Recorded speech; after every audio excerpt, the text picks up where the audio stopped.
জাতুয়ার আতিকুর রহমানের ঘর লঙ্গাই নদীর কবলে, যে কোনো সময় তলিয়ে যেতে পারে পুরো বাসগৃহ। সরকার ও বিভাগীয় কর্তৃপক্ষের উপর আস্থা হারিয়ে ক্ষোভ প্রকাশ করেন দিনমজুর আতিকুর। উত্তর করিমগঞ্জের পুরাহুরিয়া গাঁও পঞ্চায়েতের অন্তর্গত ৮ নম্বর ওয়ার্ড জাতুয়া গ্রামের আতিকুর রহমান।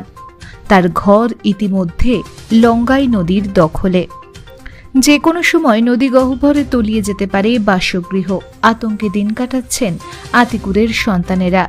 উল্লেখ্য, জাতুয়া গ্রামের শেষাংশে পূর্ত সড়ক ও নদীর তীরে বসবাস করেন দরিদ্র কয়েকটি পরিবার।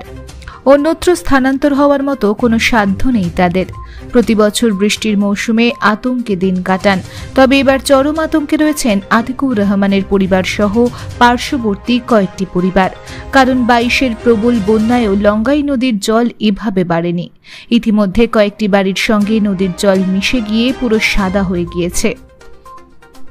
অনেকের ঘরেও জল ঢুকে গিয়েছে। এখানকার স্থায়ী সমাধানের জন্য একটি বাঁধ নির্মাণের প্রয়োজন। তবে স্থানীয় অসহায় দরিদ্ররা এই দাবি উত্থাপন করতে নারাজ। ভুক্তভোগী আতিকুর রহমান বলেন, এই দাবি তুলে লাভ কি?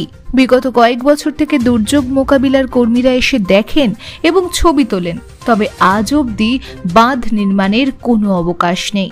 তারা বলেন, হয়তোবা বাঁধ নির্মাণের টাকা তুলে পুরো বিভাগীয় কর্তৃপক্ষ মিলে আত্মসাৎ করে ফেলেছেন।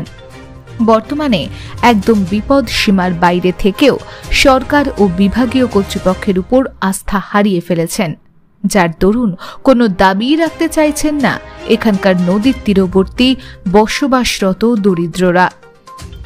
Bureau report, barrack 10 TV. এটা ফ্লাড কন্ট্রোলে কোনোবারও লোক করে না। আইয়া দেখে কেউ তো যায়, কেউ তো খালি দেখা উষার, কোনো জাতর কোনো কাজকর্ম কিচ্ছু হয় না। আর কয়েকদিন পর আয় না, কেউ তো দেখেন যে কেউ তো গেলা, তো ওটা উষার, যেটা মনে করো স্যাংশন হয় উজুজি, এইটাই তারা মারিয়া খাইলে কিন্তু কাজ করে না।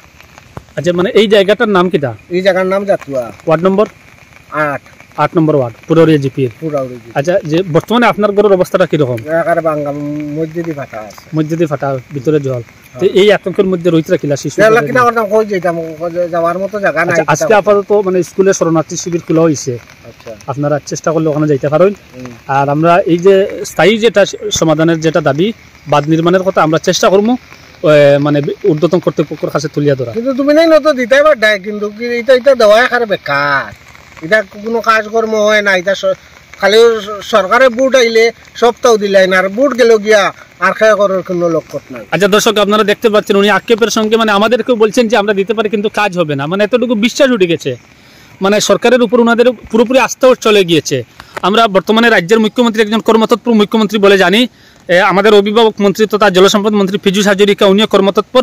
ওনাদেরও আমরা দৃষ্টি আকর্ষণ করছি যাতে শীঘ্রই এই যে 8 নম্বর ওয়ার্ড পুরাউরিয়া গাঁও পঞ্চায়েত, 46 নং পুরাউরিয়া গাঁও পঞ্চায়েতের 8 নম্বর ওয়ার্ড জাতুয়া গ্রাম, এখান এই দিক দিয়া জাতুয়ার ঈদগাহর পার্শ্ববর্তী দিক দিয়ে যদি দাসকাম সেতু অবধি একটা বাঁধ নির্মাণ হয়, তাহলে এখানের কয়েকটা একদম নিম্নবিত্ত পরিবার, এদের অন্যত্র কোনো জায়গার মানে স্থানান্তরিত হওয়ার কোনো জায়গা নেই। এই নিম্নবিত্ত পরিবারগুলো একটা আশ্রয় পাবে। সেই দিক দিয়ে আমরা ঊর্ধ্বতন কর্তৃপক্ষের কাছে আমরা দৃষ্টি আকর্ষণ করছি।